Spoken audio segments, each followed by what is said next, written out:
Morning. Yo, Can you guys hear me? morning. We're live, guys. Quick, starting it. Starting Mark, off, I'm psyched. How you guys doing? off the bat. We're good. I'm good. I'm good. Can you guys hear me? Because we decided to change things. We decided to go what Restream.io. What Apple product salesman told you to do this? I've been using Restream for a little while because Okay. it worked. It was giving me better stuff than StreamYard at the time, and I got in at a low introductory price, so I've just been rolling with it. Okay. Haven't had any problems, but today it was weird, and I Yeah. think it's because of the title of today. Really? Oh yeah, I'm the pretty cussing? sure. And I was smart enough not to put the whores in the title. I put 304s. I was trying to be clever. And I got a because I shared it on Twitter, on the Twitters, and I got it's a sensitive content thing on it. The day is coming. It's going to be no different than kindergarten. Where nothing is gonna be We are said. steadily approaching North Korea. Why won't go that far? North Korea I sounds would. more fun. I would. More fun. We're getting there. Food lines. They close your bank account on you? The great leader, he played golf for the first time and scored 18 holes in one. You guys not able to leave your country? The great leader says the economy is doing great. You're not even as bad as Canada. Come on, get over it. Nothing's as bad as Canada. You guys you guys gave up your guns, dummies. We never had them to give up. We were British until like 1950s. Well, hey, go and buy some 3D printers and get to work. Do you know? I saw that buddies are making like money off of that. You know that there are 415 million legally owned guns in the United States. That's the legal ones. Yep. Legal. That's the legal ones we know of. I think I got 411 million of them. Do you know that we American citizens, legal gun owners, outgun the rest of the world, military and police forces 2-1? Yeah, but they're gonna pass a law that makes the guns go away. Anyways, today's show is about something that I constantly keep seeing pop up in my timeline. Every dumb autist argues about it nonstop. You know, finding that high quality woman. You haven't dated enough high quality women. You must say that because you don't know what a high quality woman is. And it's just nonsense because it's all the same Madonna whore complex that these guys have, that they think there's some virginal aspiratorial woman that is out there that's never been touched by a man, and you can find that woman by looking at certain characteristics. I'm impressed. You have people that are that optimistic on your channel. Mine are very dark and pessimistic. Although that could just be the nature of me. But I'm impressed. You have people that have hope. I mean, I don't know, man. If you can, man, if you know what the hell you're doing, you can make lemon out of lemonade, I guess. I just missed. Were you talking about guys printing the 3D guns for the gun buyback program, making bank? There was that there's the 3D that's happened a couple times. The guys with 3D gun buyback programs, but there was also some guys who you can make pipe shotguns. They're not hard. You just go boom and it shoots. Yeah. And there were some inner city youths. There are inner city youths who there was a gun buyback program, and they went and they stole a bunch of pipes from some buildings and made their shotgun pipe shotguns, and they made a bunch of money. Good for them.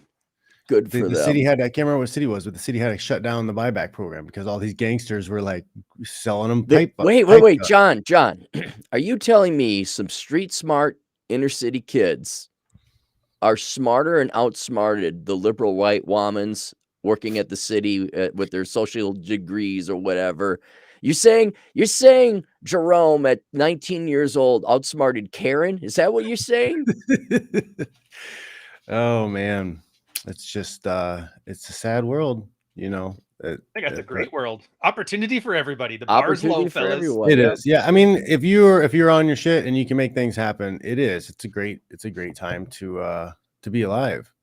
If you just want to be a crybaby and be like, yeah, why doesn't people give me everything? I just want everything like mommy used to give me. Then you're gonna have a bad life. So, how do we make money on telling men that there's this virginesque, high quality marriage material bride just around the corner? How do we tell them that, and how do I make the monies off of that? You're wearing the logo. You should know that before we do. Wow, I don't know if Fit is even coming out. Oh, Fit's like almost all bleached out by now. Yeah, he's showing you exactly how to monetize it. That's what his brand is great at. They don't sell it on how to find wives, though. Yeah, she belongs in the streets. They sell outrage. stuff. They do. Look, man, we're snake oil salesmen. The only difference is your snake oil actually cures cancer. No, this kind of I started thinking about this, Ryan, because it was one of these, anon accounts who's like, look for these things in a high quality woman, whatever. You made a comment on it, I made a comment too. There was a little back and forth. I'm like, you just have zero. Well, you obviously haven't dated any high quality women. Yeah, sure, that's the problem. I'm 44. I've made millions of dollars beating people up. I've never been around a high quality woman. I wouldn't know what it was. He doesn't even care about that. He was happy that you're giving him attention because that gives his channel reach. Yes. Every single one of these guys, I've learned that they're so happy that a big account is retweeting them that they will eat all of their dignity to just continue this rant as long as possible because engagement goes up. Yep, 100%. But that's the biggest thing is these guys, they don't have the experience, they don't know, they don't understand. If you've been in the game and you've seen the players, you've been the player, it doesn't matter if she has great parents, if she comes from a great upbringing, she's got good schooling, she goes to church every weekend. When Rolo's here now, when she goes on vacation to the foam cannon party in Cancun, if you got the game, you can still get her to put out in 15 minutes. It doesn't matter. It doesn't mean she does it all the time. It doesn't mean all women will do that all the time. Situation, your game, all of these things, they come into play. And guys who don't have experience don't understand this at all. They think that there is some benchmark that if this woman has all of these things, she will never do the bad stuff. Yeah, and if they don't, then they're the whore. I'm trying to figure out what age group are we talking about? All age groups. Because the younger, you think so? Because the younger guys, I think have had it so beaten into them that they probably have started to give up hope. Now I have no data or polling or anything to verify that, but based on the comments, I don't have anyone coming into Asshole Consulting saying like, oh, how do I find a quality girl? All of it is kind of like, dude, I've tried. It's a desert, or they're more defeatist and virgin towy. And like, okay, what do I do? Like they've resigned themselves that there is none. We're talking dudes under 25. They've resigned themselves that there are no girls, or that the time that they would expend on the pursuit thereof. So I'm kind of surprised and maybe even happy that there's a little bit of hope out there.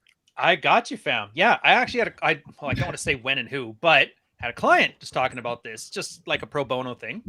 And he was literally like, I did all the right things. She said she was a good Christian and all this, but then she still ended up doing the same whorish crap that the other girls did. And it was just, turns out it was a chick that kind of had borderline tendencies to her. So you wear your heart in your sleeve. You say what your perfect girl is like to her on that first date. She internalizes all that. She love bombs you with it right away. You think you found the one. And then she goes cold because, fall in love fast, fall out of love fast. And then the guy was confused. Like, what happened? What did I do wrong? And you're like, you didn't do anything wrong. This is basically like you're watching a heroin addict get hooked on heroin. It's called serial monogamy. And that's why hoes aren't actually hoes.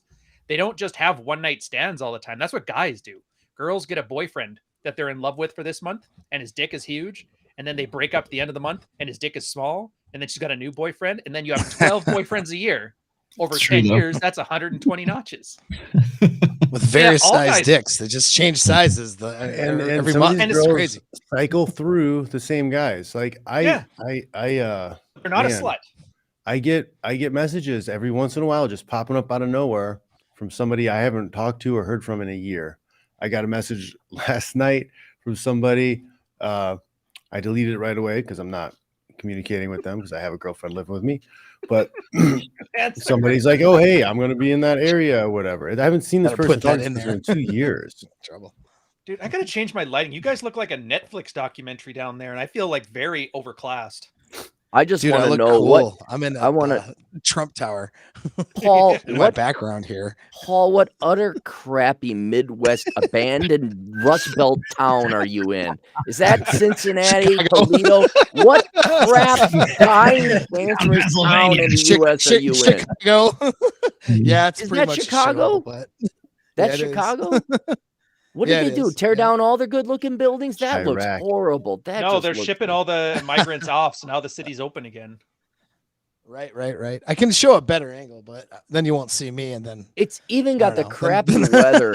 It's even got the It's the crappy weather, man. weather. Look at that. Yeah. Oh yeah, but at least Match your I'm guys' at color, the man. mezzanine level in the Trump Paul, Tower. Paul though, really so at missed least I'll- the he missed all the gunfire and stuff with the army, so he went to Chirac. Yeah, Chirac was that's the right. weekend. That's it. He There are needed, literally he literally needed the skits gunfire to all help the put him to time. sleep at night. It's true. It's facts. But guys, Yeah. but back to your topic, guys fall for this because guys want to.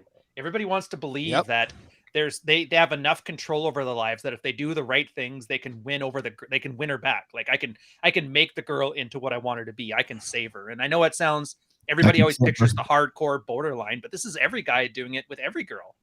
And girls have had it done to them 50 times, and so they can see it as the manipulative stuff it is, and so they pull some cold shit. And then guys are like, "Oh, she was a borderline bitch." And you're like, technically, you were simping for her, trying to manipulate her, and she didn't like it, so she fucked your best friend to Yeah, get back at 100%. you. It's like, what do you want? Well, Yeah. it's like they want security, the guys want the safety of knowing either they're rescuing some girl from herself or they're rescuing, or that she's a quote unquote good girl and not like the other girls. Like it's always some way of trying to get a sense of safety in the sexual marketplace, but the only safety that you have is your abilities in your game, really. Your ability to recognize if somebody's a good match or not, recognize toxic patterns, be able to control your level of emotional investment, control your level of commitment, not get into levels of emotional investment and commitment with the wrong women, those people who are going to take advantage of you. Like your skill sets there are your only sense of safety. The girl is not a sense of safety at all. She never is. Never was, but this whole Madonna whore thing that's what it is. I'm going to cling to a safe world theory. I used to do this, long time ago. I mean, that's how I was socially conditioned. It was like, oh, there are good girls that you want to be in relationships with. And then there's the rest of them, they're the 304s, and so, but they're really all 304s for the right guy or the wrong guy, depending on the circumstance. And that's what, guys got to come to terms with that their mom, okay, their wife that they pedestalize or whatever, the good women out there was a bad girl for somebody at some point, or at least she wanted to be, because that's what her instincts are.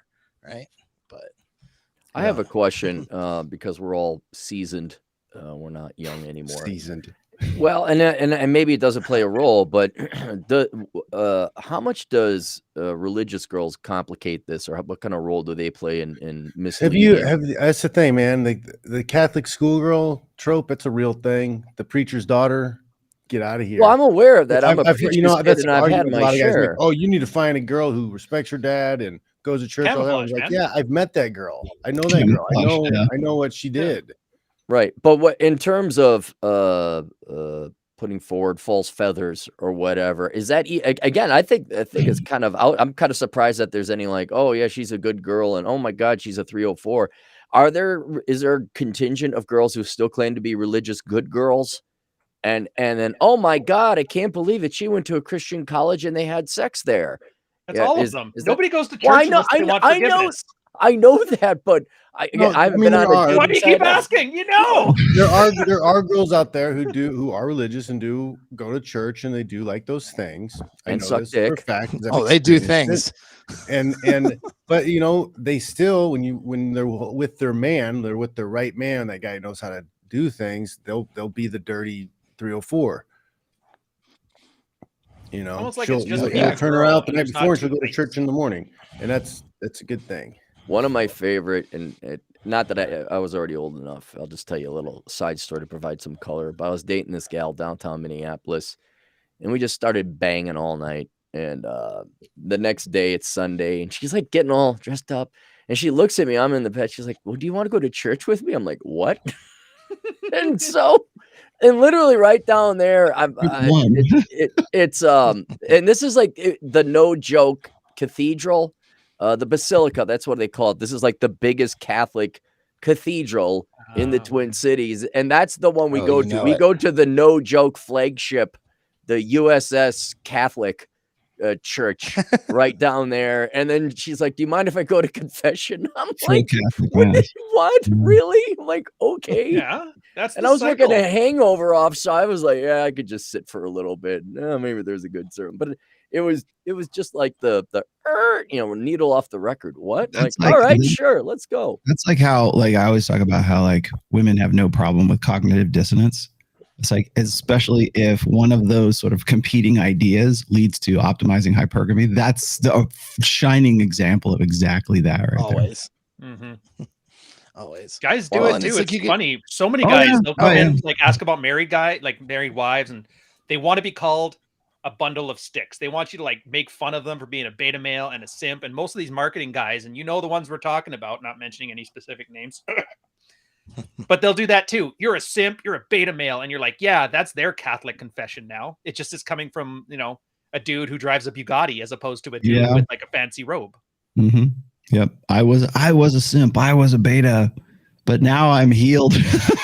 Now I'm healed. Praise the Lord. I'm healed. Praise the Lord. Yeah, sorry, I do have mad morning voice, and I have yet to put the acoustics up in the studio yet. That's why I have this massive echo in here. So sounds awesome. Is that down in Vegas, or sure? It sounds better. Oh, this is the new Reno studio, and a new Vegas show you guys will see on October 7th. Okay. Ooh. Is that all you're going to give us? Just going to wet us like that? No, I've actually, I already made an announcement on my show. I'm doing a full panel show. We're going to do it bi-monthly right now. So it's like every other week down in Vegas. It's going to be myself and Mike Sartain. It's going to be, I would say, a better panel show. We're going to have, we'll have the chicks on, but it'll be like, I think three or four, not 304, 3 or 4 girls, and then myself, Mike Sartain, and then possibly a guest like maybe a Justin Waller or a Kevin Savo or something like that at some point. But the pilot episode will be on October 7th. It'll be 10 p.m. Pacific time, actually. So so mark your calendars, children. And then we've got we're calling it Access Vegas right now, and we will end up probably doing a full market push for it within the first probably within the week next. That sounds like something I would want to watch. Love it. Yeah, it will. We're trying to. The object is not to kick the girls off the show. Obviously, we're trying. I didn't say it. We want to get the most beautiful women we can possibly get, which of course is what Mike Sartain's specialty is, but to also have a really good conversation where it's not this crosstalk all the time and the girls aren't like sucking down White Claws, and just try to, elevate the conversation a little bit more, I think. But as much as that's possible to do. So sounds like a lot of work. It sounds like a rough road ahead. It is. Well, I mean, but it's fun. If you haven't seen the show that I did, Mike Sartain's show about 2 weeks ago, and everybody was getting like Pat Campbell vibes. So I'm like, yeah, let's go with this. Let's build something out. So that's cool. That was an elevated discussion back with Pat when Pat was doing it. Yeah, Pat's the one who got me started doing podcasts anyway. So oh yeah, and the man keeps delivering. Cool. Just can't stop. Good on. Yeah, I know. Posthumously still delivering. Yes. An intellectual, fresh and fit. Yeah, a little bit more. You guys can drink your White Claws with your pinky out. I don't want to, I don't want to call it a fresh, because it's not really a fresh and fit show. It's not like that. It's just a more like a panel show, but it's live. It'll be a live in studio show. So that's, and the only place I can do it really is Vegas. And Mike already has the infrastructure there. He's got the networks there. Just check the Hyman bullshit in the chat. What are you picking up 8th graders? Yeah, checking their hymens, you freaking weirdos. Just date women. Too, buddy. and No, don't be see, fingering it's a girl. deep-seated. That's why I think the show is kind of important. Like, it's What is deep-seated. it? Guys have this ingrained into their mind that there's one, it's white or It's black. like this. It's like the Catholic Inquisition or So something. Let's see stupid. if the hymen is intact. You're fingering a must girl on the first investigate date. You before already have we your make answer. marriage. That's like some Handmaiden's Tale shit. Let me ask you guys this: how much of How this do is you- these how do you- guys just excusing their lack of trying? Like, oh, she better be perfect, and if not, F these bitches, that kind of Exactly. thing. Yeah, that's what I'm That's what wondering. it It's is. It's like Yeah. not no offense, guy in the chat or guys in the I chat, think- but I mean that's like a way to illustrate you're not getting girls at all, and you don't know Yes. what anything about Tell women me you've is. never hooked up with a girl without telling me you never hooked up with Ever. a girl. Right. There's You're plenty. having deep, There's you're having look, deep I mean, here's what. conversations about checking hymens. Seriously, how about what that? the A movie, Come on, a movie man. called The Hymen I Checkers. found myself a good Muslim woman. Come on. You know, she's. I found I unlocked her out of her basement. Vince from Masculine Geeks. If you're watching, I think I found my topic for our short stories compilation. Nice. Well, you have an article on negotiating desire. Does this count as negotiation? Good Lord.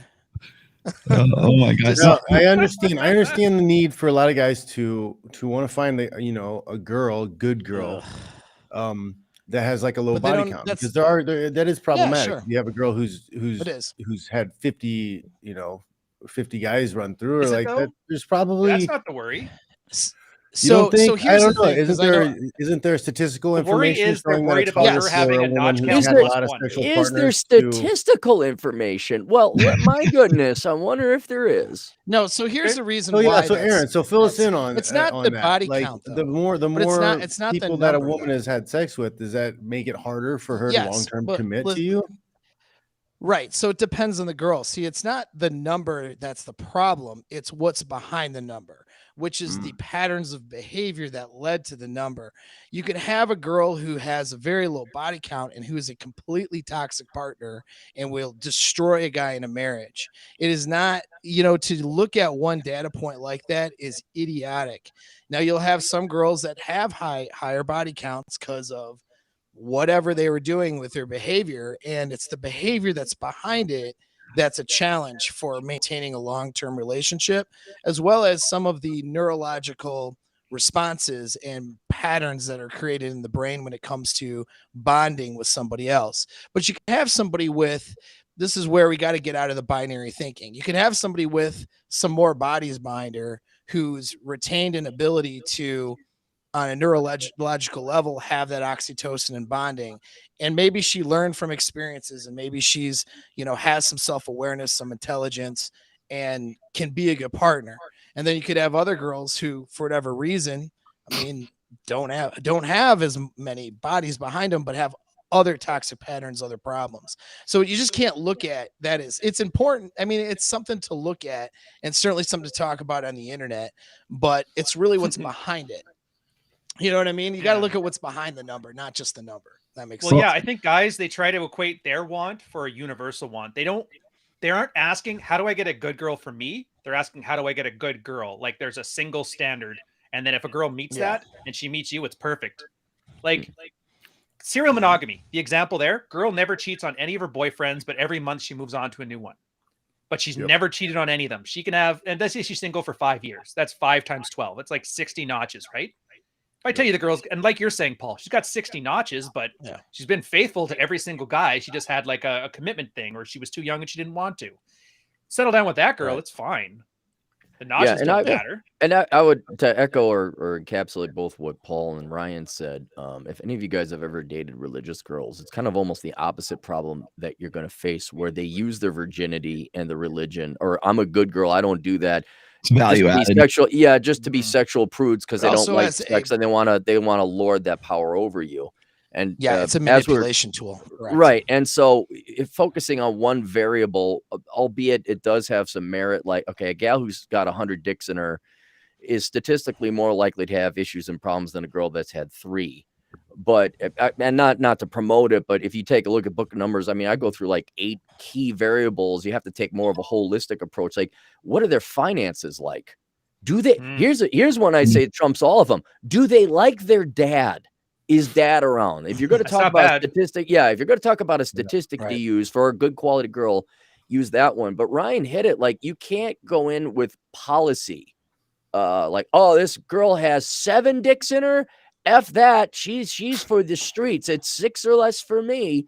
You gotta interview them. You gotta talk to them. And like, this person, she could have, unfortunately, 7 dicks, one too many. But she may be great for you because of whatever other, it's not just how many dicks you've had inside you. There's other things going on. So you got to kind of give each gal a shot. I mean, there's other things like, oh, you got AIDS? Well, that's kind of a real deal breaker. There's nothing else to talk about here. But yeah, not anymore. You just take some meds and go to parties and everything's fine. Here's another hypothetical. Get on that magic got medicine. one notch, but that notch is Uncle Touchy. Yay or nay? I'll take 7 notches over that any day. Yeah, that's a tough one to overcome. And that's the thing, like trauma, damage, and then the ability as she overcome those things, or if they created imprints and triggers, unconsciously and psychologically, that she's not over and able to overcome. And so the ability to overcome, damage is a factor. This is why I think like you guys are talking long-term, relationship material, it's intelligence is a factor, not because you're going to try to bang her PhD or her IQ level, but because, but it's because it points to certain traits, like being able to delay gratification, for example, being able to look for long-term goals and delay short-term emotional needs. Having emotional self-control can often go with having. Funny how they learn all that right around 33 years old, John. Yeah, it's amazing. Of course. Yeah, but a dumb 33-year-old though is gonna be a major hindrance on a guy versus someone with a little bit more intelligent self-awareness. You know what I'm saying? I mean, when they start getting the motivation to get the self-awareness because they're approaching the wall, are they smart enough to actually have it? Like that's important. I think. When I look at this topic, like I've covered this topic like at least a couple times in essays in the past, and like I'll tell you this is like whenever I've had the Madonna whore complex thrown at me, I had to go and I had to look that up because that's really sort of a late 60s, early 70s militant feminist concept. It's this idea that guys want this, a freak in the sheets and a lady in the streets kind of thing. And so it used to be thrown out at guys as sort of a reason for women to sort of like rebel against the patriarchy back in the day. That's why we still have that term, Madonna whore thing going on right now. But it's interesting to me because like back in, I think it was 2014 or 2015, I wrote an essay about the Madonna whore thing. And because people were making comparisons to alpha fucks, beta bucks, right?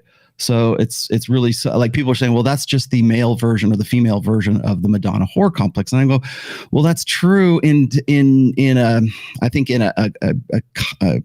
comparatively, it might be. I can see how you could make that correlation, but the thing is that only women are hypergamous. Men might be looking for the girl who is going to be the Roloism, I guess, is every man wants a slut. He just wants her to be his slut. So it kind of goes back to that. Like, do they want a good girl who's going to be a good mom for them, or do they want a ratchet 304 who's going to really rock their world in bed, crazy out of bed? And what's the trade-off? So it's almost like women trying to find the good guy who's an alpha guy who's dominant in everything and is the guy that other men want to be and other women want to bang. But yet that the trade-off, the exact things that make him arousing are also the things that make him or make women like crazy with respect to like reliability and long-term security. And so there's that trade-off or that playoff where it's like, I've got this high value man and he only wants me. He only wants to, I'm the only one who, I'm Jane and I'm the only one who can tame Tarzan. So you've got that, side going. And I always thought it was kind of an interesting comparison because then when you look at like alpha fucks, beta bucks, I see how they would say that. But the thing is for men's innate mating strategy is fundamentally different from women's innate mating strategy. So I also have to throw in the fact that like guys are looking for, people will say variety. I don't think it's variety. I think it's more like sexual selection, unlimited access to unlimited sexuality. Whereas women are looking for quality over quantity. If, given their druthers there, they would rather have the guy who's, the dude who's optimally arousing, but also optimally long-term security, attractive.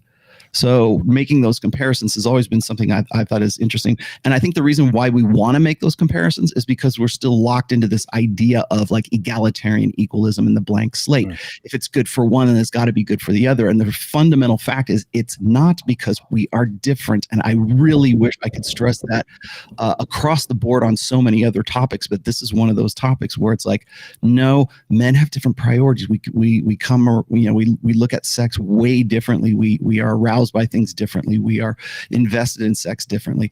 We don't make the emotional connections that women do because they have to, because of long-term security and a higher reproductive investment cost and all of that. So is Madonna whore complex, is that comparative to alpha fucks beta bucks? That's, I think the jury's still out on that. Dude, I 100% agree. And I love how you put it. I love how you put it, because that's honestly my response to it has always been, there's no Morlocks and Eloy. Women are just women. They can't be one or the other. They're both.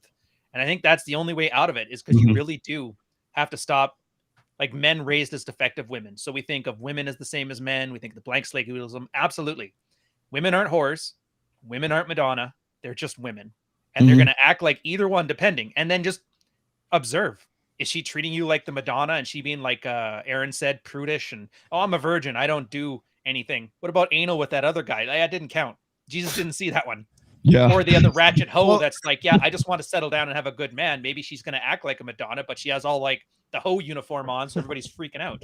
Instead, just treat them like women. Well, Are they treating you the way you want to be treated? I got a super chat here. Go for it. Go ahead. Then I'll tell you. He's asking, she's a 4, but is ride or die for me. Should I wife her? No. That's you want to? That's on you, but no, he's already asking. No, I'm sick of this. This is a pussy question. Should I? He's literally outsourcing whether or not he should marry this girl. Dude, shut the F up. You're not attracted to her. Go grow a second testy and then come back. God Almighty, I'm sick. Don't settle on that's a settle move, right? And people shouldn't settle. What? She's a 4. Well, you're not physically attracted to her. It's also he wouldn't think that, right? Exactly, I agree. He's settling. Is that a hypothetical, or is that like an actual question? Or is it hypothetical? It's first of all, it's probably hypothetical. He probably doesn't have a girl at all. But that's is it you're the one giving her a 4, or everybody around you is telling you she's a 4? First off, what's your center point of origin with that situation in the first place? Yeah, it's a good question. Exactly. I mean, if you think, because what are you looking for? Are you repulsed by her physically? You're not going to be able to have sex with her. Is that what you're looking for? Why are you looking for in the first place? And you don't fight with, or are you looking to be with somebody who you find attractive and want to have kids with and raise a family? Why are you with? There's no easy answers. There's a big medley of things that are going on. Why are you with the 4? That's the answer. Yeah, right. Why are you with the 4 in the first place? He's over contract. If I aim low, then she'll love me forever. Which is a mistake, by the way. That's a huge mistake. Stay loyal. In fact, it's funny how even not that he's any sense of red pill here, but David Buss even had referenced this information. I'll paraphrase it, okay?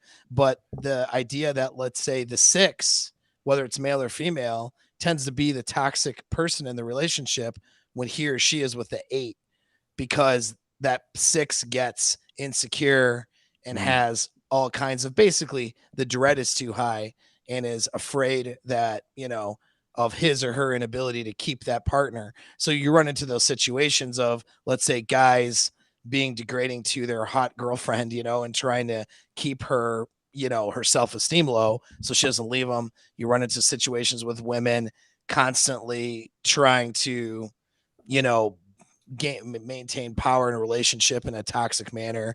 Doesn't sound very sustainable. The guy makes, yeah, no, it's not. And so like this idea, like guys think like, well, I'll go with an unattractive girl who's a good girl is a big mistake. It's not, I don't mean just unattractive physically, but in the other categories too. Like I'm going to go for somebody that you want to find a good match, and that's been like, there's been a lot of studies on that. Like people who are good SMV matches tend to have better chances for survival and success. When there's an imbalance, and they tend not to work out, and it's not always because the higher SMV person leaves. And in fact, a lot of times it's because the lower SMV person loses their damn minds. You know what I mean? Because of dread and anxiety and not feeling not worthy of this other person. You know what really blows your mind on this interesting too? stuff. Remember Rollo's chart about the SMV differences? The girls has the big peak one and the guys has the long tail one that goes up. A lot of guys forget once the couple gets together, he's 20 or he's 30, she's 20. They're both at their peaks. The girl drops off a cliff. The guy is still pretty high value. So this thing is kind of one of those long. And now you see a lot of controlling behaviors. Yeah. So this is why you get a lot of from those the like really bad relationships where they don't separate until they're like 50. Yeah. I've seen that with people who got married early in their 30s and the guy's career kind of took off, and then she starts to decline, and then the fangs come out, and she's just uncomfortable and insecure and turned on always just spitting venom at him all the time. Oh yeah, I've left relationships that would have been good ones if it wasn't for how she was behaving and showing up. For that very reason, my SMV went, my value increased, and that other person got, too much anxiety and dread about it and decided to show up and be toxic. Like, you know what I mean? And so no, it's not a good idea. It's just funny how guys try to make these decisions. You can see all these questions coming through. It's guys trying to make decisions in order to be safe somehow. It's like, stop it. You know what I mean? Nope. Just fucking, there's no assurance here, man. Get good skills, pick a good person. That's it. A good match. All those articles called the safety net, not the bubble wrap, for that reason. Right. Stay on top of your game. I think that's another thing. Is like, I think a lot of, especially guys who come from a feminized mindset, they want assurances, they want security, they want to know that it's not like when I have talked about somebody in the chat, I think it was Glenn Lawrence was just there a second ago, is talking about how does this sort of dovetail into Iron Rule of Tomasi number 6, which is that women fundamentally lack the ability to love a man in the way that a man thinks that she should be able to love him. And that of course, that opened the big can of worms of how women approach love differently than men do, and because women's concept of love is based on opportunism, whereas men's is based on idealism. And so now we'll talk about the idealism side of that. The idealistic guy thinks that it doesn't matter what he does, what his performance is, what his competence level is. It shouldn't, like, love should matter for the sake of love, right? It shouldn't matter that whether or not he's got a job or he doesn't. She should be loyal to him and respect him just because he has a penis and he's the guy, because the Lord made him the head of the household kind of thing. And I think in that sense, guys are looking for a sense of security. So it's like, it's in the marriage vows, like, till death do us part, forsaking all others, in sickness and in health, for richer or for poorer. Look at all those are terms of that's a contract, is what that is. That's the term of the contract. And so when guys hear that, it's from an idealistic perspective. From women, it's, you're going to keep up your end of the bargain, which is you're going to be a good provider. You're going to be parentally invested. You're going to protect me. You're going to still stay in shape. You're going to fuck me right. And you're going to maintain all of this indefinitely till death do us part. Whereas guys hear it and it's more like it's the long-term security hope that it's not going to matter what his performance is. It's not going to matter whether he, drops the ball or he loses his job or he gets zeroed out. That chick is going to be a ride or die girl, and she has to be, because here's the contract, here's the marriage vow contract that you made way back in the day, and now you have to stick to it. And so I think one of the things that guys really get sort of lost in the sauce about is when it comes to that want for long-term security, and then what they do is they apply that to trying to find their quote unquote quality girl. And as you guys have known, I've been run up the flagpole several times for saying that there is no such thing as a quality woman. That's just you sort of future forecasting your own one-itis and your own soulmate myth, because you're thinking that that's going to be the one, and that's the idealism. I think guys are more prone to the soulmate myth and one-itis right now than women are, because women are spoiled for choice right now. I think they have a better understanding of it, because and there's divorce is never off the table for women. I had that conversation with Pat Campbell back in the day. Although women will say no, so especially religious good girls will say no, divorce is not an option.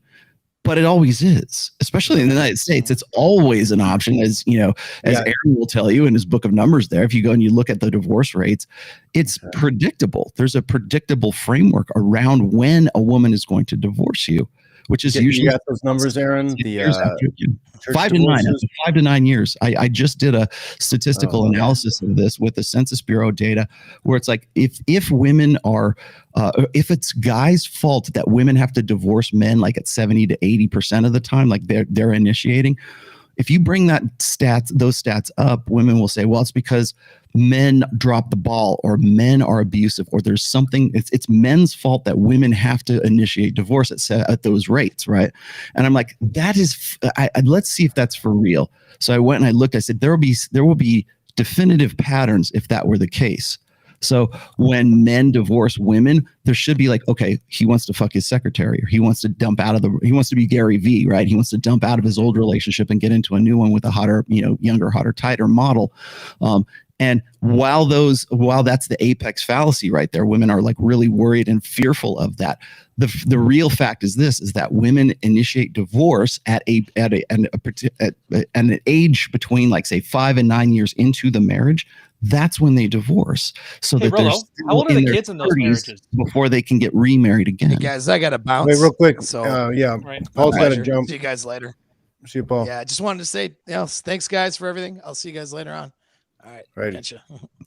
Have fun. I haven't looked into as thorough as you did, but for me, the theory has always been that's when the kids get to be about 5 years old. Because when they're younger, it's just like you have to have a dad there. There's just too much work. I have the now data the kids to in do it, school. too. Is it about there? The kids are between 5 and 7. Everybody I've ever talked to always has 5 that. to 9. Okay, so I looked at this, and I looked at it. I looked at the stats as far back as 1960, and the pattern still exists as far back as 1960. So women, when they get, because you got to account for the fact that women get married in 1960. The average age of first marriage was like 19 for women and like 22 for guys. Today, it's like it's like 30 for men and like 28 or 29 for women right now. And that's in the United States. In Western European countries, it's way later than that, including the UK, by the way. And so I looked at those, and you have to look at them comparatively as to when is the average age of first marriage versus when is the average age of first divorce. And it's always consistent. It's always consistently the 5 to 9 years is when divorce is initiated. And of course, it spiked right after the sexual revolution. But even when it spiked predictably in that 5 to 9 year range. What does that say? Well, it means women are cashing out of marriage with cash and prizes so that they can, while they're still young enough, to get the guy that they think they deserve, the one that got away. Not all of them. There was that 50-year-old on Twitter. Yeah. By the way, great snipe for that on your quote tweet. Oh yeah, we got another. That was funny. There's this chick on there. She was like 48 years old, and she's like all proud of the fact that she just got out of her marriage or something. And she goes, "What does life have in store for me next?" Trying to. It's basically a dating profile, and I was like, I just flat out, I'm like, menopause. That's what life has in store for you next. I just put one word: menopause. You're a misogynist for saying the obvious truth. Science is hateful. We have a super chat here. He says, "Thank you guys for all the content. I'm 22, just got the Rational Mail, working on consistently investing. Any tips for life and women? Also, nice shades, John." Yeah, they are. Just keep reading. Just keep working. You need a chopper with monkey bars. Yeah. Need to. So this brings me to a point you kind of touched on it a little bit, Rolo, but they talk about this all the time in Fresh and Fit. Like a woman becomes high value. They've said I've heard them say this a few times. A woman becomes high value not because she's high value on her own, because of the man she's with. Like the man creates the woman into being high value. That's why I've always said there's no such thing as a quality woman. You make your quality woman eventually. I mean, you got to work with there has to be some raw material there. Don't get me wrong. But I think that when you can't build a house with a bunch of warped wood with knots and whatever. It's been eaten by. I looked at I have an essay, and I think I put it in the second book. It's called The Myth of the Quality Woman. And the reason I wrote that essay was because I saw exactly what we're talking about right now, as far back as like 2013, 2014. And it was these guys who, no hymen, no diamond, right? They got to go find that quality girl. She's out there, that one, that unicorn, that jewel in the rough, and because people go, well, Rollo, you did it. You found a jewel in the rough. I'm like, yeah, but like, you got to understand that I made the relationship that we did, but like I made the relationship that I have with my wife for the last 26 years. It's not about, there had to be some raw material. But don't get me wrong, my wife had other boyfriends long before I came around. And so if it's like no hymen, no diamond, then I guess I'm a beta cuck because, my wife had boyfriends before I came along, and I had 41 notch count before, I came along into her life. So there has to be some threshold of being realistic about, having a relationship. Do you want a girl who's got like, been run through 300 times and is, a former porn star? Well, maybe not, but like, but what's the threshold? And I really think that that's something that needs to be discussed. That's why I kind of like this topic, but I think too many guys think that they're going to find some virgin bride from the Amish Dutch country in Pennsylvania. And she's just going to be wearing this, outfit where it's churning like butter, flowers in her hair. And it's like, and I hate this fucking show, but it's just like The Handmaid's Tale. When you want that chick in like, the little, flying nun outfit, the red flying nun outfit. No, you don't. They don't want virgins anyway. They want hot virgins. They want a slut who's going to be their slut. That's what they want. Yeah. I think but like investment. Why don't they ask for like investment is what all it comes down to. It's not that they're worried about a notch count. They're worried about a girl's notch count after they get together. That's it. What Girls aren't gonna tell them anyway. Every girl lies. What we're failing, not that we're failing, but what I think men fail to realize is that this is not you going to the grocery store and you pick up virgin girl in a box. Mhm. This is more of a chemical reaction where you got two elements forming a compound and you're a catalyst and you got to figure out how do me and this girl jive. And there's a vetting period, an assessment period. You got to stick with the girl for a while to figure out all the, like how are you guys together in various environments and capacities. And so there is an element of me and Rich were debating this. He's like, he kind of, this is not what he said, but he took generally the platform that, no, I want the girl kind of pre-made, pre-packaged. She must have some certain standards. Whereas I was like, yeah, I'm willing to take a gal who's good quality material and kind of forge her into that. And I believe there's pros and cons to both.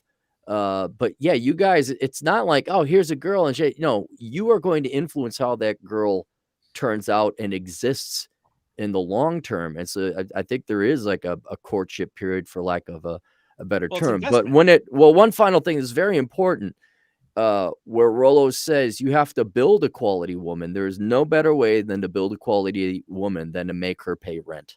That is what you make her pay rent, and then you'll get yourself a quality woman.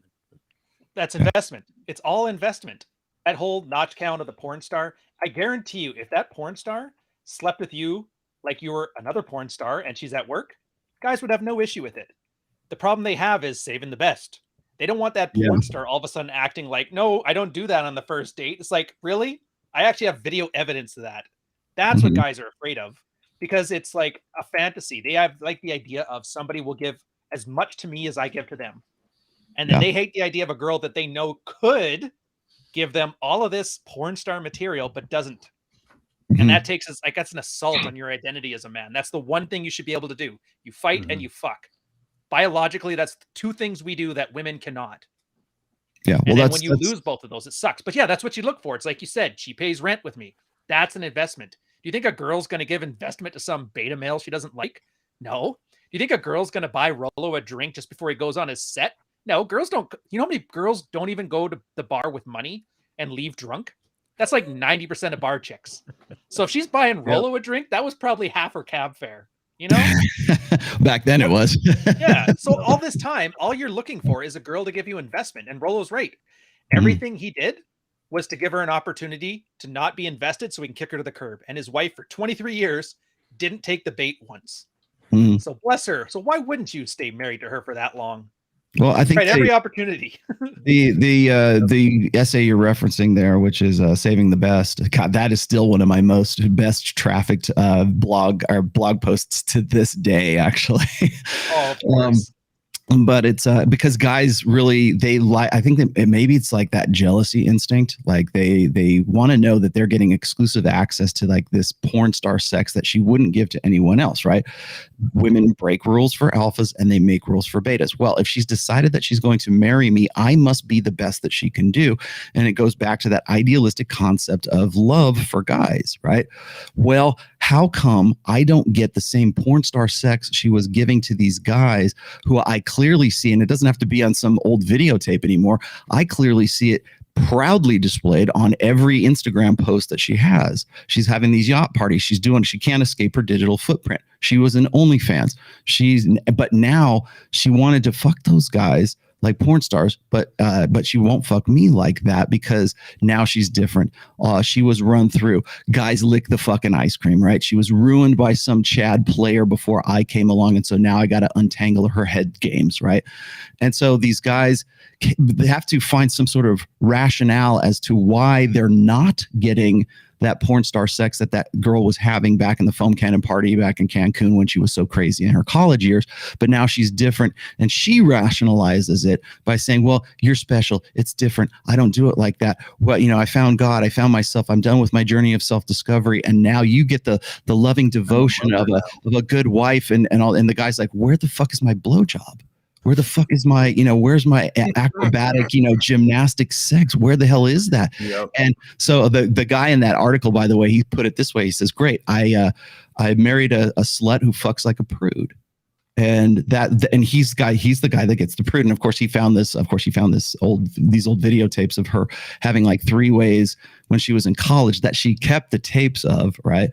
And so he's like, I believe the follow-up was he ended up divorcing her, but like he was the bad guy.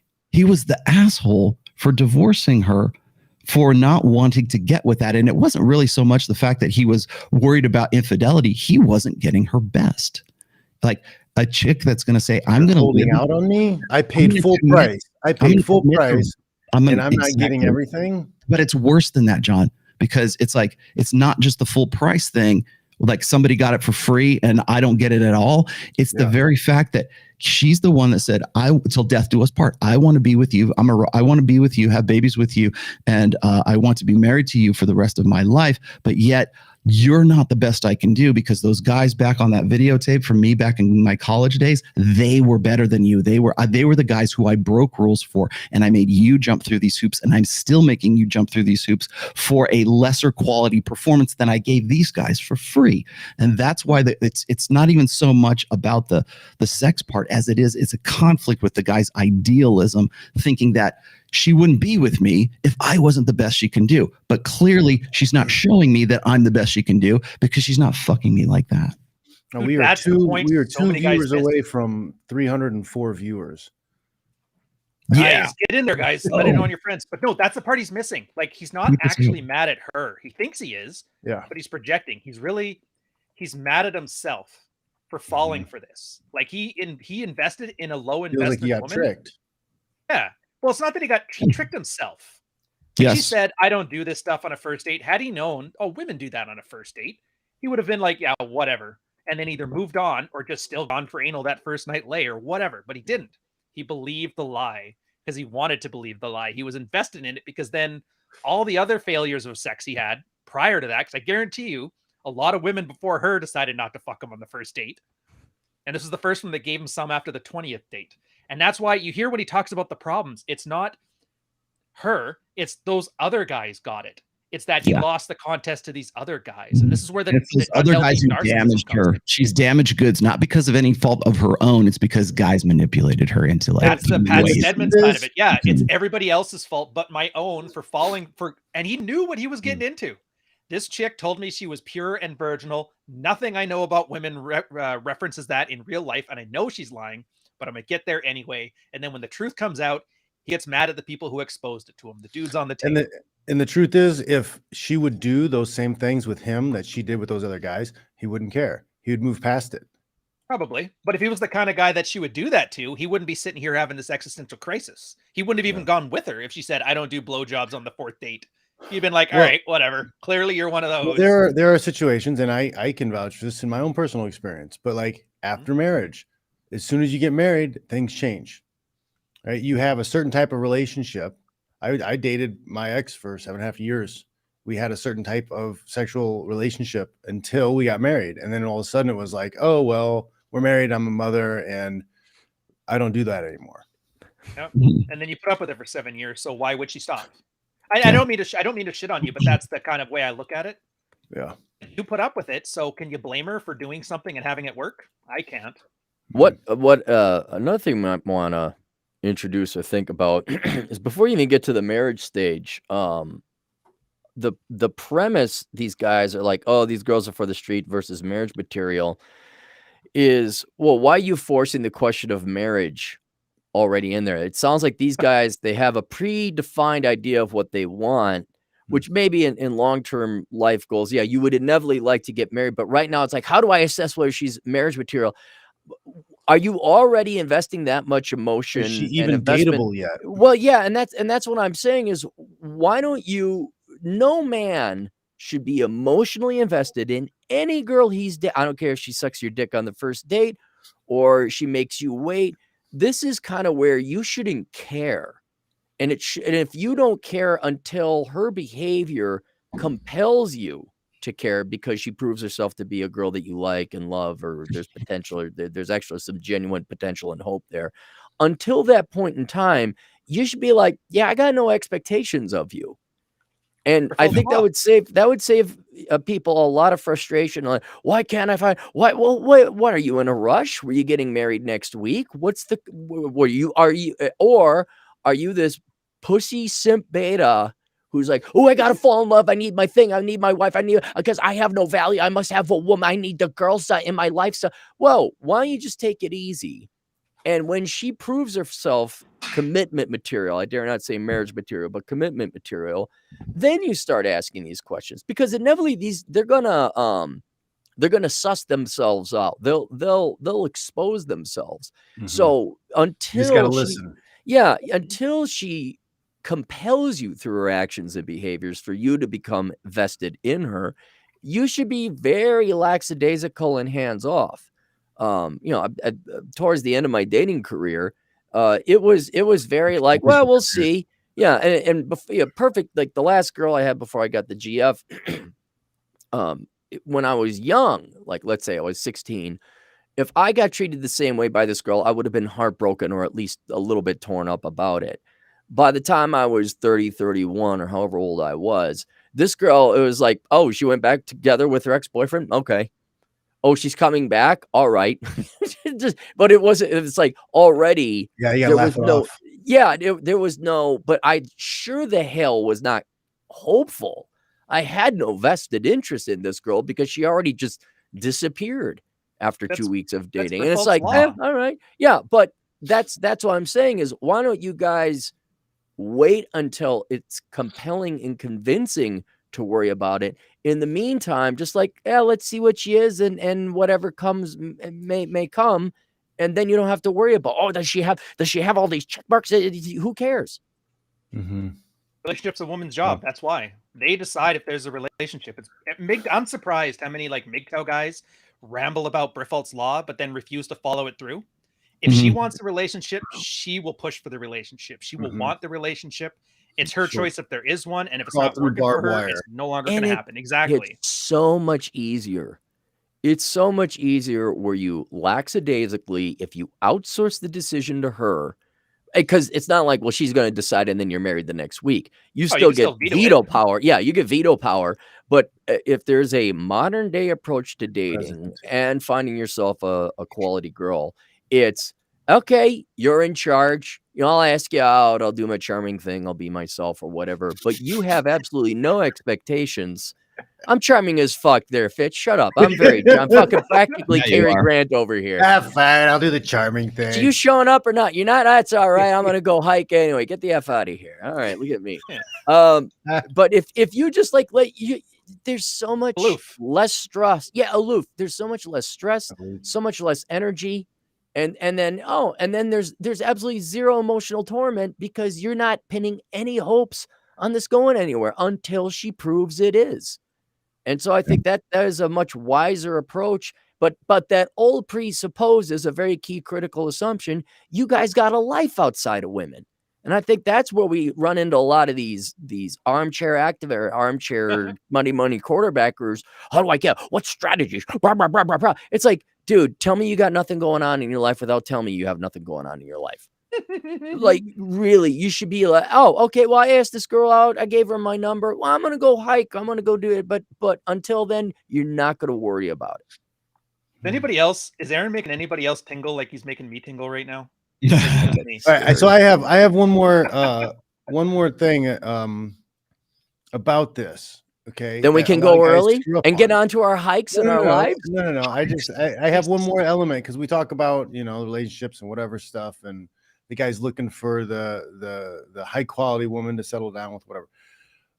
The fact that some guys do find girls and start the relationship or whatever, and they see them as this virginal high quality woman, and they never push that line of like treating her like a 304 in the bedroom, right?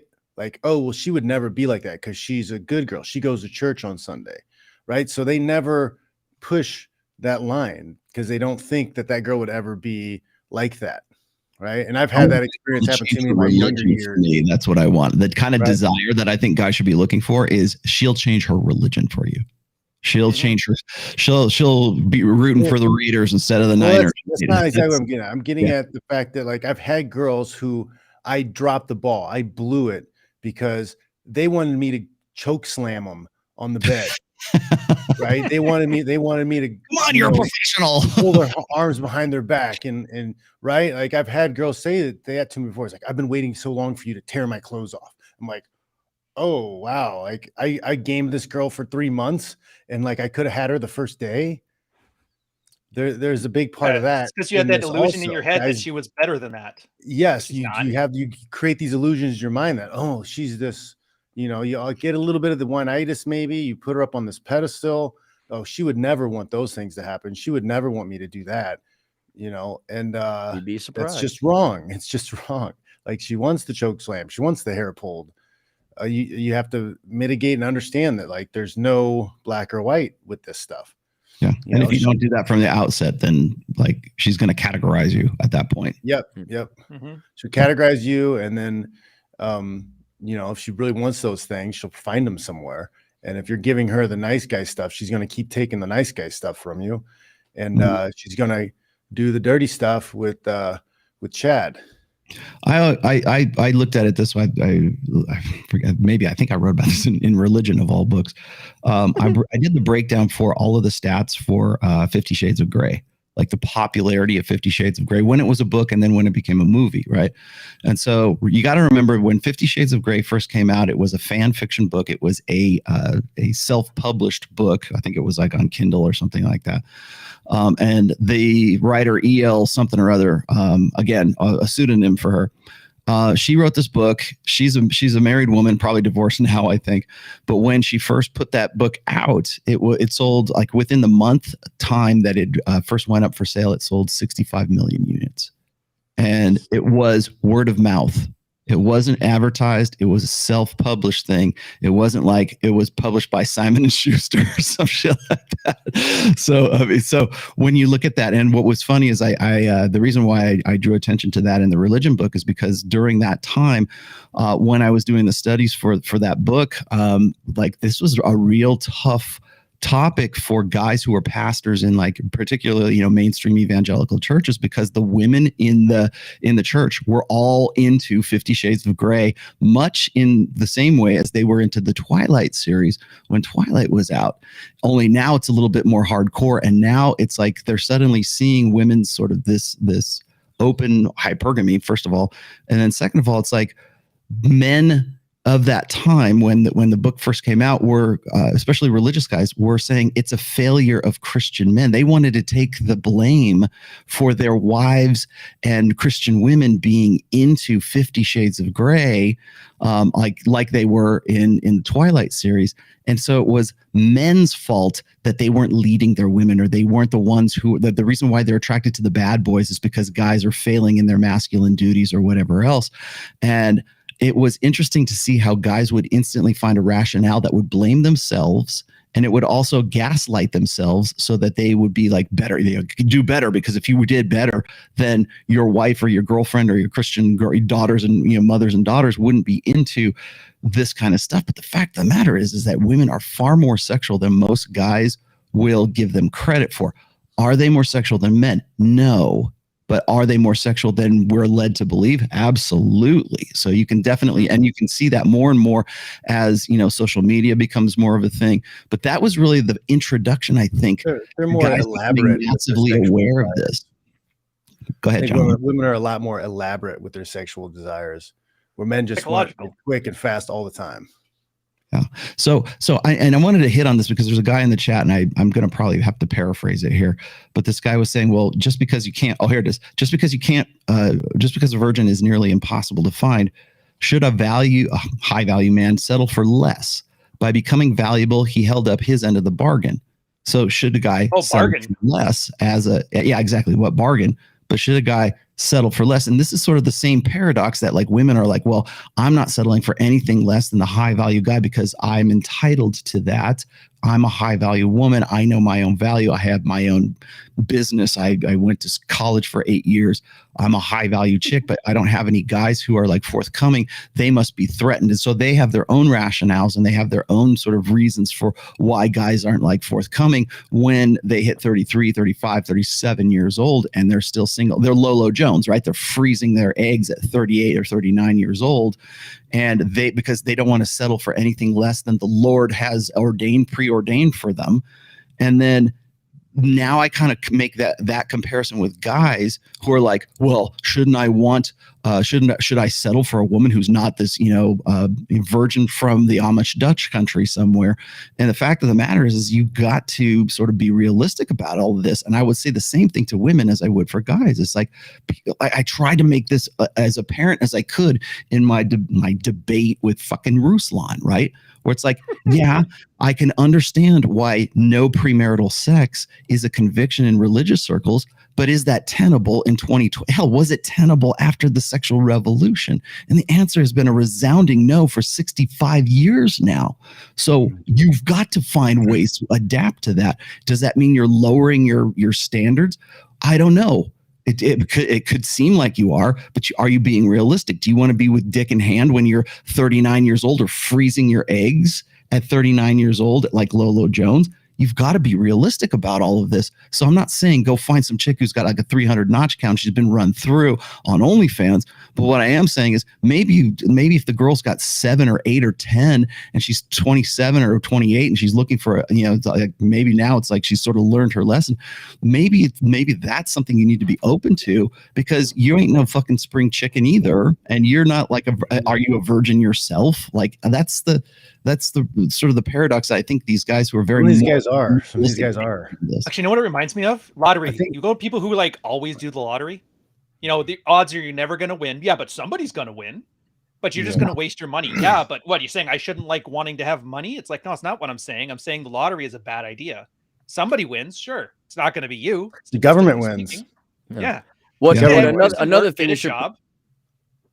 we should introduce to this is some of this idealism or expectation comes from eons worth of human tradition and wisdom, or just what they would say is common sense. We've never been in a position like we are in the United States where the quality and caliber of both men and women is absolute shit. And not to introduce a black pill, but that's what I do. That's me. But it may not be your time. For both men and women, you got to look at what largely socialist policy has done to men and women, as well as I'd say advances in technology and just having life on easy mode for about 3-4 generations now. you may not find a woman that's objectively worth marrying. Ladies may not find a man who's objectively worth marrying or committing to. 70% of people are overweight. All right. So that's, in my mind, that's a deal breaker. Like, you want to talk about, I forget whether you need physical attraction. And if everyone's just going to be fat, it tells you that correspondingly means people love food more than they love people, or the investment they want to put into finding love and sex. So that's out the door too. People's finances are a joke. People are dependent. They live at home until they're 40. The millennials all cumulatively cream their shorts because they got a $10,000 or $20,000 bailout for their jokes of degrees. So I think we have to introduce that kind of cryptic reality into the game. This is not 1945 where women are svelte and men are masculine and all that, and they're responsible. You have pretty much the highest percentage there's ever been of adult children running around, and you may just have to give up on finding someone of quality if you put in the time and hold up your end of the bargain. I think a lot of this really, it just comes down to guys don't want to do any work at all. And they just want to dismiss the fact, oh, they're all hoes, there's no good ones. And I'm just going to keep playing video games and stuffing my face full of garbage food. I had an accidental delivery to my house. Like, my girlfriend ordered some healthy food, some normal food for us. And the lady mixed it up. She switched it up. She got 2 orders at the same time, and she dropped somebody else's order off at my house. It was horrific. It was like 2 bottles of cheap whiskey, Oreos, Snickers bar, some fake tomato paste stuff, some like cheap tortillas, and Impossible meat. And I was just like, people are eating this. This is like somebody's meal. This was like somebody's like night and next day meal. I'm like, oh my God. And people want free healthcare? Get out of here. But that kind of probably got my groceries and they're like, what is this shit? It's all meat and health food. But see, that does kind of validate people like, well, why should I try if this is what's out in the market? And you have to go to an extra or outside sex, or the attraction of the sexes argument that you would do it for your own sake. Fitch, you worked out because you want to fight, you want to be in good shape, you should do it for your own health reasons. And you should do that just for the pursuit of excellence anyway. But I am somewhat sympathetic because you go onto the market and you're looking like, my God. And especially for guys, like, if there ain't a hot chick painted on that nose cone, why the hell are you going to go to war? I mean, you'll go to war for Rita Hayworth. You ain't going to go to war for who's the fat black Lizzo from Minneapolis. Yes. Yeah. You're not going to go to war for any modern day model on You're not going to war.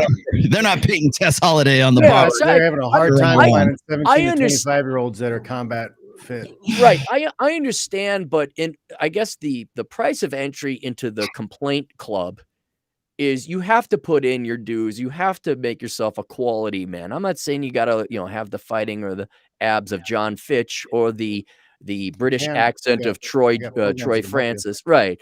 But you do have to put in your effort for your own sake. And then you can look, but then after that, just kind of like, okay, I did it. I asked the girls out, put it on autopilot and outsource it to the ladies with Briffolt's Law. But that's it. And then at least there you have forgiveness and no culpability. You've done what you could do, and your life is going to be better.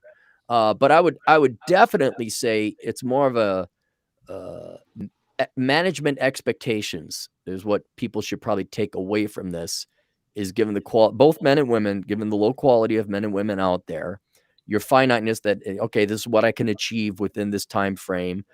Well, I'm going to try my best anyway. So I did what I kept up my end of the bargain, and now I'm going to go live life and enjoy it. So I think that would be, but these guys, you really got to get out of this obsession. Like, they're all a bunch of whores and, oh, I can't stand women suck. Okay. Yeah, they do. Now, do you want to go fish? Do you want to go watch some Saturday morning cartoons? Do you want to do whatever it is you want to do? You have to move on beyond this. Hey, John Fitch, throw those super chats on. I see Come On My Man podcast has got one on there for $20. It's a pretty good one. Oh, I put it. I had put it up a while ago. I didn't do it again. Damn it. Let me see if I can find it. Guys online like to call these 304s delusional guys thinking they'll find a female virgin older than 20 is delusional. Dude, older than 16. Jesus. You know, I tell you Yeah, what's I mean, that's a really hard thing for a lot of guys to hear and understand. Is like, out of most of the girls I've dated in the last 20 years, most of them started becoming sexual active around 14 years old. Yeah, that's about right. Yeah, well, I'll tell you what really brought that home for me is I mean, shit. I mean, me and Aaron are from Generation X here, so I mean, I knew women who were having sex when they were like 16, right? Yeah, that was the industry standard. Well, it was freshmen, sophomores in high school. Those girls would hook up with the senior men, right? Senior guys. And I didn't. They had cars, you know. I mean, maybe by order of degree, it was a little bit different then. But like, I can remember this was really, maybe it was because I'm a bit older now, but like when I was on with, I think it was one of the after hour shows with Fresh and Fit, there's this very attractive girl that was like sitting right next to me. And she was like 19 years old. She looked like she was probably in her mid 20s. Like, if I was a bouncer at a club, I wouldn't have ID'd her. Like, she looked like she was like, you know, a bit older than she is, already had implants, had the collagen thing, had the, I know, bedazzled, you know, little freaking, face. Yeah, exactly. And she was saying that at 19, her body count was something like 15 guys at 19 years old. And I was like, at 19, and I thought about that and I go, man, my niece is 19. And my daughter at that time was like 23. And I was like, damn. And I was like, so is it a demographic thing? Is it a lifestyle thing? Is it daddy wasn't there kind of thing? And I'm like, no, it's a social media thing. It's a Tinder age thing. It's a access thing. It's a selectivity thing. And she's just now getting into her hoe phase. 18 to 28 is the hoe phase. And so I was there. And I was like, what guy is going to and she was very attractive. And I can see a lot of the guys who would be the guys who are looking for their quote unquote quality woman would look at her and go, damn, man, she's hot. I would love to get with her. She's only 19. She couldn't have had that many guys. No, dude, she could. She actually has. She has a pool of 15 guys that had the chance to make that alpha impression upon her. So are you going to out alpha the guy who was her most lasting impression, or is she just a club skank and she's just like spreading her legs for anybody? Right. You know, the worst part is you can write her off you can write her off like that, but you can also say, well, you could also guys will rationalize it for themselves. They say, well, she's 19. So how many guys could she have possibly had in the last, 4 years of high school? Well, apparently it's 15. Dude, and the beauty of it is too, the first time she's honest with a guy and says her real notch count and he decides to ditch her, she's going to learn to lie. And all that these guys are doing by saying they want a low notch count women is they're selecting for the best liars. So she's going to be sitting there at 20 or 23 or however old she is. And they're going to be like, how many notches have you had? She's going to say 3. And she's going to look the part and be believable. She's going to wear girl next door stuff. And you're going to believe it because she knows she'll leave you if you say her real one. And so she convinces herself it's actually 3. All those 15 didn't count. Pathological. And you build this pathological thing. And I can't entirely blame women either because every single guy has enabled it. Like, do you blame the drug user or do you blame the entire family that hides it from them? And then they end up in the saving the best situation. And then what do you think then? Well, we conditioned this girl to lie about her notch count and to get a bunch of notches. And now she treated me exactly like I was worried about she'd treat me because I looked for my vetting list. Well, now that Frankenstein created this monster, you're sitting there getting mad at Frankenstein. No, I think the doctor's got some culpability. Yeah. But this only works because it's like a delusion. You just got to accept. Like, no, I remember back in high school, new girl came to our school. She moved in from like Chicago. And everybody thought she was the virgin or whatever until enough time passes and you realize, her family moved away from Chicago because she got ran through so bad she couldn't go to school in any of the local schools there. See, I don't think I'm looking at the chat here. It says women know that men look for purity. I don't think men look for purity. I think they look for loyalty. I think they look for investment. I think they look for genuine desire, whether they know that they are or they're not. Purity is like saying, well, I want some, virginic girl who's going to be a good mom and everything. It's like, again, the Madonna whore complex. But I don't think I've heard Myron say this, women are selling purity. I was like, no, they're not selling purity. They would love to sell you loyalty. They would love to sell you that they have some sort of value added beyond the 3 holes that they have. Right. And so beyond that, what is there? And I think a lot of guys are coming to, trying to come to terms with that. They want to What be that's told that about. they're loved and that they want affection and be told that they're awesome. And somebody tell them like, good job, babe. You're the best.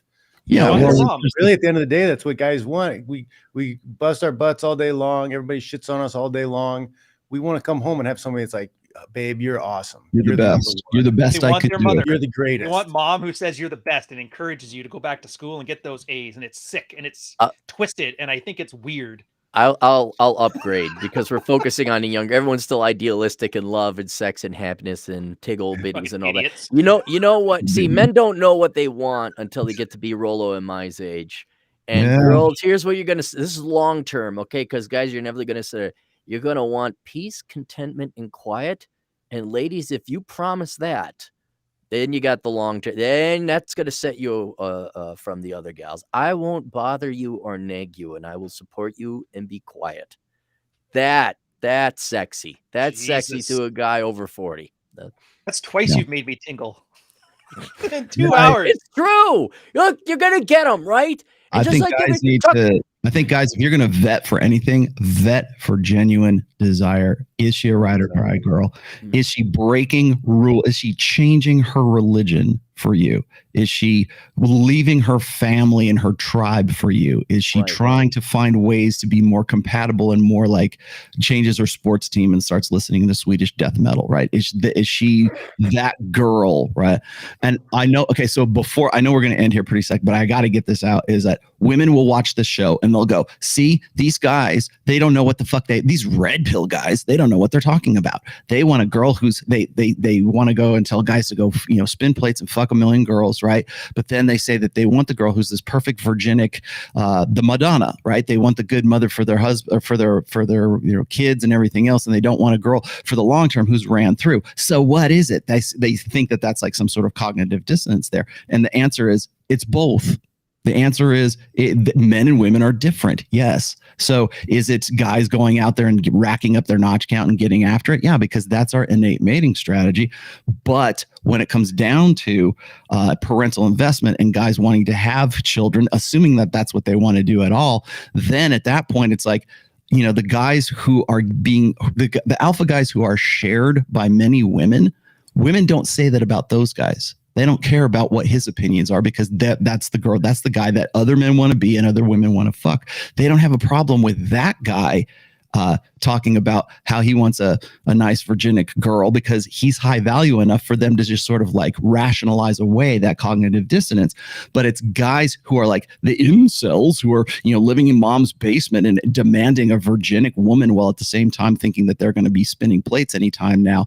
Those are the guys that they have a problem with. So it comes down to how high quality is the guy who's delivering the message in the first place. So if it's my old white, crusty ass, then it's a different message than it is if Andrew Tate or Justin Waller is delivering the same message. And then suddenly they have a different opinion of all that bullshit. And now they want to be the good girl that didn't get caught. Almost like when they're invested, they change what they believe. Yes. Hypergamous best option. I think there's a hypergamy article in your canon, isn't there? It's got to be at least one in the back. Something like that. I got a few somewhere. I'll preface Rolo's statement for any of the women listening.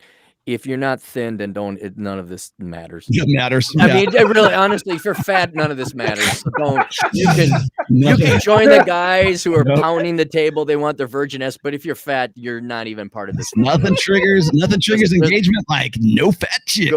Go watch it. No, I'm being serious. Like if you're not in the market. No, that's the funniest thing you've ever said.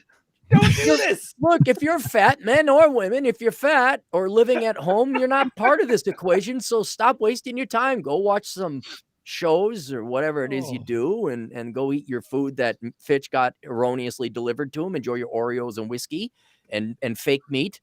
And there's your life. But thankfully you are liberated from having to think about this stuff or being tortured by these questions. Yeah. If you go look at Mike Sartain's Instagram feed, ladies, look at his reels from Paradise Challenge. If you don't look like those girls, then you have no opinion on this.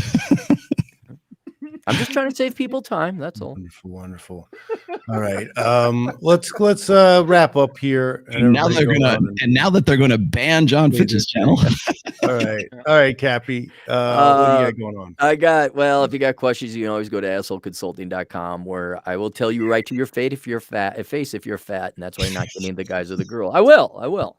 But more modernly, as it pertains to this, you really ought to pick up the Book of Numbers for men and women. This delves into why dating is so difficult. This happens the better Bachelor edition, because I enjoy Joker's show. And then starting today, because I've already opened it, not related to this topic, but if you want to get your finances together, I have Achieving Minimalism. That's a course I have offered through Teachable. So if you have problems spending money, which pretty much everyone does, you could take that course. It is $450, and the reason is F you. That's why, because you're going to piss away $500 this weekend on crap you don't need. Your car payments are higher than that. 1 credit of college tuition is higher than that for your joke of a degree. You're going to blow more than that on booze. Then you're going to be some baby boomer. I don't have enough money for retirement. Well, if you don't want to be that sad sack of shit, why don't you take my course and then finally get your spending under control? So you could search Teachable, the Cleary School of Economic Philosophy, or Achieving Minimalism. It's all through you'll find it, and then you sign up, and that's it. There you go. That's what I got going on. But Aaron, I won't have any money left for my Venti pumpkin spice latte. My products are not for fat chicks. So there you go. All right, Rolo, what do you got? What do you got going on? Sprinkles. I want the sprinkles. Damn it. What am I doing? Well, hopefully by tomorrow, this whole the new studio will be 100% in. I've got a lot of work to do in here. I will be, as I said before, October 7th is the pilot show for Access Vegas with that'll be myself and Mike Sartain. And I believe we have 4 girls confirmed for that show. Will it be like a ratchet ass 304 girls? No, these girls can carry a conversation. So I got some surprises that are coming up. I'll confirm those on tomorrow's show. My show will be again at 1 p.m. Pacific, 4 p.m. Eastern, live from the new Red One Studios, where I'm at right now, which is very, very echoey. So I apologize for that because it's bare walls. Anyways, I am just about done getting myself in here. I think project wise, the hardback version of the first book is should be incoming, I would say, by the end of October. So look for that. I'm just about done with that.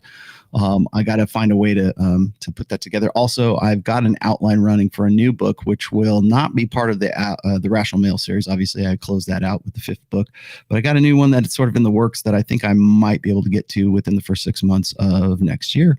So that's coming up.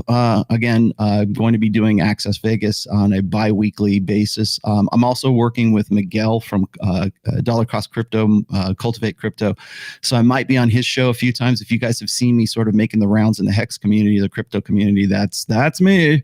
I also am working with Jason Hartman, who is part of the Kiyosaki crew. So it's Kiyosaki, Hartman, Ken McElroy, and George Gammon. So look for more of that in the future as well. And I have a blog post incoming probably by midweek next week. So just trying to get things back and restarted here in the new studio and make things look nice from the beginning. So that's me. Nice. Alrighty. Ryan Stone, what's Me, happening? it's easy. The merch is in. Looking forward to it. A lot of guys have their first thing. I'm psyched. It's been pushing through getting the book editing done. Just join my newsletter, ryanstone.com/newsletter. I'll put a link to it in the chat. You can follow along as it going, build up some hype, see what's inside. It is. So Rolo spent like 20 years in So Suave and around Royce and Roosh and all those guys and came up with the Rational Male. It was kind of like the magnum opus of the first 20 years of the red pill and pickup and all that stuff mixed with evolutionary psychology. Consider this to be where Rolo left off. Now that his 5th book is done, it's all of like the married relationship red pill stuff and all the next stuff kind of codified in the same way. I'm not comparing it to be as good as Rolo's book because, that'll be up to book sales to decide. And last thing I want to learn, I learned this from you, Clary. Never compare book sales to somebody who's a bigger channel than you because they'll never let you hear the end of it. By the way, have you heard about Cooper's book? It's doing really well. Does he got a new one out? No, not yet. He's going to have a second one. It's going to be pretty cool. But yeah, Unplugged Alpha is a great book. Yeah, it is a good book. And he just never ceases to remind you of it. Anyways, the point's not to shit on Clary. The point is it's coming through. It's going well. And that should be all finished by end of October. And then I'm going to hopefully hand it off to a the pro editor do the final touches on it. Then we get that thing out before the Christmas season. It should be fun. As far as the channel, it's mostly pre-recorded stuff, but I still got the podcast going. Go in and check it out and just get on that. And then honestly, the second channel, I know it's just goofy. It's like gaming and stuff like that, but it's nice. It's casual. You can actually watch it in front of friends in that without them thinking you're some crazy weirdo because you're watching, no offense to the guys watching Fresh and Fit yell at women and then have to explain that to your cousins. Like, well, technically it's helpful. It's self-improvement, but that's it for me. Yeah, that's it. When do you write a book, Ryan? What's that? When do you write a book? I'm finishing book 2. I just Oh, said you all already that have in a the last- book out? Oh, I didn't know. You write books? Yeah. Oh, okay. All right, I I've got got Cooper's book behind me. I've got new merch. I got merch. Yeah. It's in the links. All right, check that stuff out. Go get a coffee cup too. Those are epic. Yeah, it's a coffee cups to wake you up. When in the your hair was morning. short enough to see I your might have ears. to do a new coffee cup picture because I got different hair and facial features going on. But I'm got a practical self-defense thing that I'm working on now. I got about half of it filmed. I have an intro to practical self-defense. It's free up on Gumroad. There's links down in the chat or in the description. I'm starting to teach some classes here locally in San Jose Monday. It'll be Monday, Wednesday, Saturdays, I believe. I'll have more information once that gets going. And then, yeah, I've got books. I've got stuff. Follow the links. Check it out. My podcast is tomorrow. John Fish Knows Nothing at 7 p.m. on the left coast. Stop by. There was no UFC this weekend, so I don't have a ton of fights to talk about. There was a Bellator yesterday, so I'll talk a little bit about that, but then I'll probably open it up for some consultations, online consultations. If I can find a guest to join in also, I might do that. So, yeah, I'll check you guys later.